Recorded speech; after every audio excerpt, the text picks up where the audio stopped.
啱即係去完一個好 intense 嘅中國 tour 翻咗嚟，即係都幾個月創作唔到啦。咁我哋就會覺得即係一隊獨立樂隊一定要 keep 住創作，即係都未必有必要再繼續咯。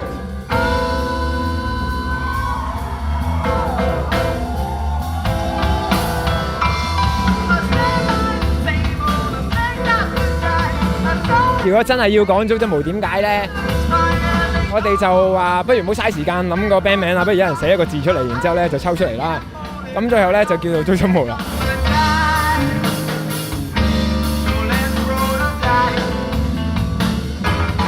就好似拍拖咁嘅，拍拖我諗都係有好多時間係你好憎嗰個人，又好中意嗰個人。咁嗰一刻只不過係憎嗰個人嗰個份量去到爆燈啫。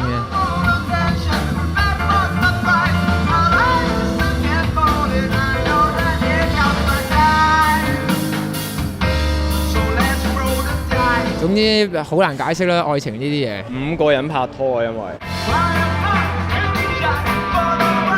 好在我哋就冇簽約，即係好似冇結婚咁咯。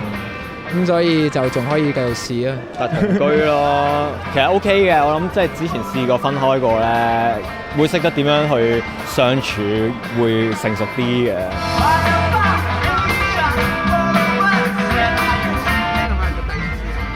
係啊，第2次出 show 嘅今次。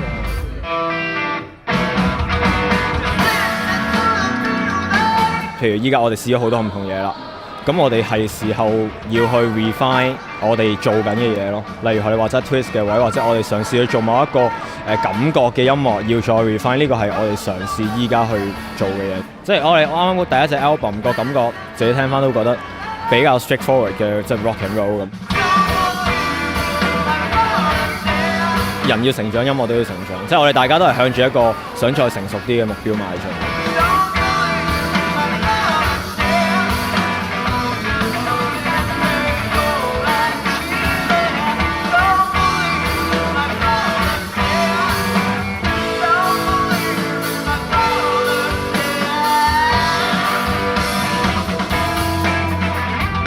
Are you guys ready for the next song?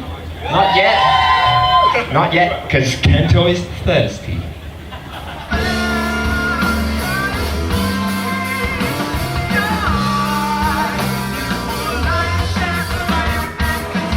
對於我嚟講就係一個大草地，不過呢度嘅草地唔夠大。又玩得好開心啊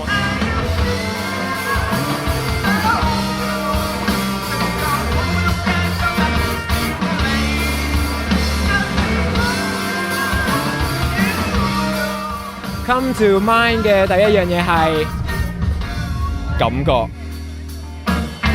你可以用 lyrics 去表達個感覺，可以用一條 melody 啦，又可以用 chord progression 或者一個 drum beat， 乜嘢都得。總之係要有個感覺，之後就可以開始。譬如可能有陣時阿水有一句唔係 lyrics， 係佢自己無啦啦噏咗句嘢出嚟，喂，好好喎，咁可能就攞嗰句嘢用嚟開始去 develop， 即係一粒種子咁樣去開始種一隻歌出嚟咯。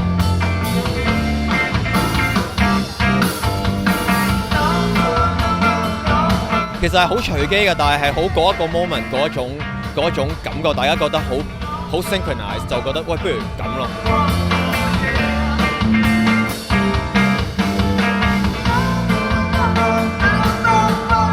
對於我嚟講，其實作歌 the first thing come in mind 就係到底今日攰唔攰先啦，同埋聽日到底要幾早起身先啦，咁就好影響到底嗰一晚寫嘅歌寫得好唔好啊！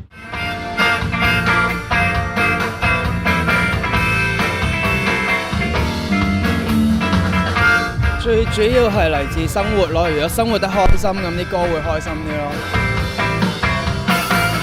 咁因為嗰排失戀嘅，可能會寫少少咁樣咯。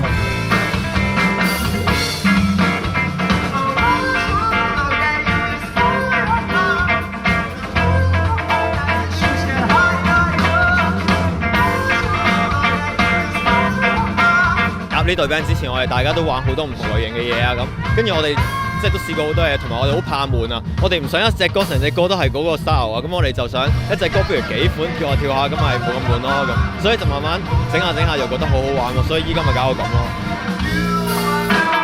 我哋一齊編嘅，全部人一齊編，因為呢隊 band 就係要有每個人佢自己個 character input 落去，所以先會鬧交嘅。但係就係鬧交先至有嗰個 chemistry 咯。就係發覺你玩極都係呢啲，我想試下第啲嘢嘅時候，可能你會覺得因為你玩得太耐啦嗰種嘢，你突然之間玩第二樣嘢，人哋可能應接不暇。咁所以我哋先至會決定不如去夾一隊 band 係冇 style 嘅，去中意咩就玩咩咯。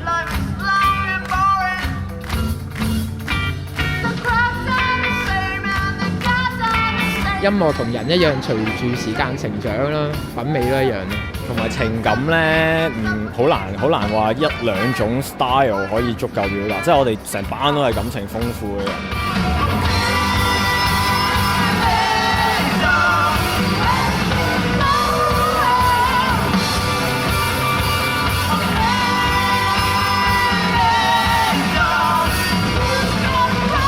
我覺得 genre 係冇意思嘅 ，genre 係俾 music critic 去分究竟咩，等人哋容易啲分類，或者俾 CD 鋪容易啲放好啲 CD 嘅啫。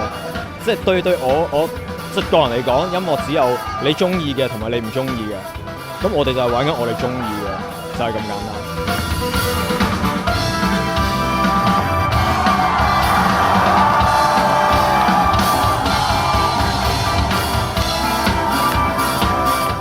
人生就係咁樣嘅。哇！又嚟呢個，唔好煲咁大啊！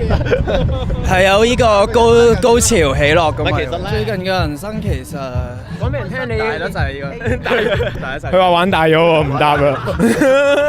玩大咗其實問題同答案。每一秒都喺度變緊嘅，最緊要感受個生活就 OK 嘅。同埋呢個 festival 係最好享受生活嘅方式。Thank you。